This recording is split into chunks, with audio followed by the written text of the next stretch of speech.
Graça e paz. Vamos seguir com a leitura do livro Cura para os Traumas Emocionais, de David Simmons. Capítulo 9, parte 1. O super-eu ou o verdadeiro eu? O perfeccionista precisa aprender a ser como realmente é em Cristo. Contudo, quando se dispõe a ser como é de verdade, ele se depara com suas piores falhas e precisa de um tratamento mais incisivo e de uma reprogramação mais drástica. A mais terrível consequência do perfeccionismo talvez seja a alienação do verdadeiro eu. Vejamos como se inicia essa trágica perda e como se dá. Durante todo o processo de crescimento, a criança recebe informações sobre si mesma, sobre Deus e sobre outras pessoas, bem como seu relacionamento com elas. Essas informações são dadas de forma direta ou captadas por ela intuitivamente. A criança recebe impressões diretamente através de palavras e ações, mas também pelo que se deixa de dizer ou fazer. Geralmente é a soma de vários fatores, e o processo lento, mais constante e bastante inconsciente. Então, aquele que recebe mensagens negativas chega à seguinte conclusão: não sou aceito nem amado do modo como sou. Já tentei todos os meios de obter a aprovação dos outros, sendo como sou. Agora, só poderei ser aceito e amado se me tornar diferente, outra pessoa. É óbvio que a criança não se senta, pensa e conclui isso. Ela nem se dá conta do que está se passando, isto é, que não está sendo satisfeita em suas necessidades básicas mais profundas, necessidades criadas por Deus e que são essenciais ao desenvolvimento do ser humano. Ela nunca experimenta sentimentos de que precisa muito, sentimentos como segurança, aceitação, ajustamento e valor próprio. A necessidade que tem de ser amada e de amar a outros também nunca é satisfeita.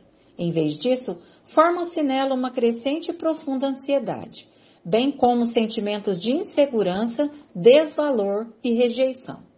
E é assim, então, que o adolescente começa a longa e tortuosa caminhada para tornar-se outra pessoa. A tragédia disso tudo é que a individualidade daquela pessoa, a personalidade por Deus projetada para ela, não tem oportunidade de desenvolver-se. Seus talentos próprios não são desenvolvidos. Seu verdadeiro eu é sufocado ou rejeitado, e no lugar dele aparece um falso eu. Assim, todas as energias espirituais que deveriam ser canalizadas para a formação de uma personalidade própria, planejada por Deus, são desviadas para criar uma imagem falsa e idealizada da pessoa. Infelizmente, esse processo de autodestruição não é detido quando a pessoa se converte.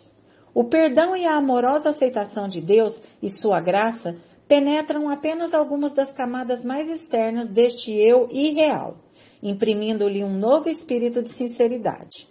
Mas quando a distorção da personalidade é mais grave e as emoções sofreram traumas fortes, é necessário haver uma cura mais profunda. Pois muitas vezes aquele falso eu passa também para a vida espiritual e se ajusta às novas experiências religiosas. O super-eu versus o verdadeiro eu. O que são o super-eu e o verdadeiro eu?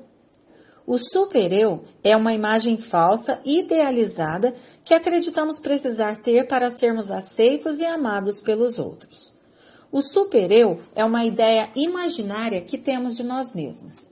O que acontece é que fomos levados a crer que se fôssemos nós mesmos e se os outros nos conhecessem como somos, não nos amariam e então nos esforçamos para tornarmos esse super-eu, a fim de conquistarmos o amor e a aceitação dos outros. E ainda estendemos esse tipo de raciocínio distorcido até a Deus, que é a perfeição absoluta, que exige perfeição e a quem só podemos mostrar o nosso lado bom. Só podemos deixar que Deus veja o nosso super-eu e nunca o nosso verdadeiro eu. Deixe-me fazer uma pergunta bem pessoal. Quando você entra na presença de Deus em oração ou meditação, qual dos dois eu você lhe mostra? Fiz esta pergunta certa vez a um evangelista de muito sucesso, que passou por um processo de aconselhamento comigo devido a problemas emocionais e espirituais. Indaguei a ele: em sua comunhão com Deus, quando o busca em oração, qual o eu que apresenta a ele? Em sua mente, qual a imagem de si mesmo que está apresentando a ele? E depois falei: não responda já. Pense um pouco, sem pressa. Vamos ficar alguns minutos aqui sentados enquanto você pensa nisso. Pois bem, ele ficou em silêncio durante bastante tempo, o que era muito incomum para ele. E depois respondeu: sabe de uma coisa? Eu nunca tinha pensado nisso dessa forma antes, mas tenho que ser sincero com você. Acho que sempre entro na presença de Deus com minha melhor imagem e com minha auréola de santidade no lugar bem certinho. Sinceramente, tenho que reconhecer que quando me imagino na presença de Deus, sou sempre o super-eu. Acho que nunca me apresentei com o meu verdadeiro eu, tal como sou. Nesse ponto, ele abanou a cabeça e disse: e já cantei aquele hino, tal qual estou, milhares de vezes, mas nunca vivi essa realidade, quando entro na presença de Deus. E ele não é o único. Existem muitas maneiras sutis de apresentarmos a Deus o nosso super-eu e ocultarmos o verdadeiro. Uma dessas maneiras é a futurística. Bem, Senhor, tu sabes que naturalmente ainda não sou este super-ser. Tu sabes disso e eu também o sei. Ainda não sou este super-eu, mas algum dia o serei. Algum dia serei este super-cristão. Algum dia vou orar muito, ler muito, testemunhar e fazer coisas maravilhosas para ti. Algum dia serei como essa imagem idealizada que tenho de mim. Serei o super-eu. Então, Senhor, não ligue para este verdadeiro eu. Ele é apenas temporário. Olhe para aquele eu que ainda vou ser. E há também a maneira penitente. E é assim que o perfeccionista adquire a imagem própria negativa e até o autodesprezo. Diz ele: bem, Senhor, não olhe para o meu verdadeiro eu, com todos esses pecados, falhas e imperfeições.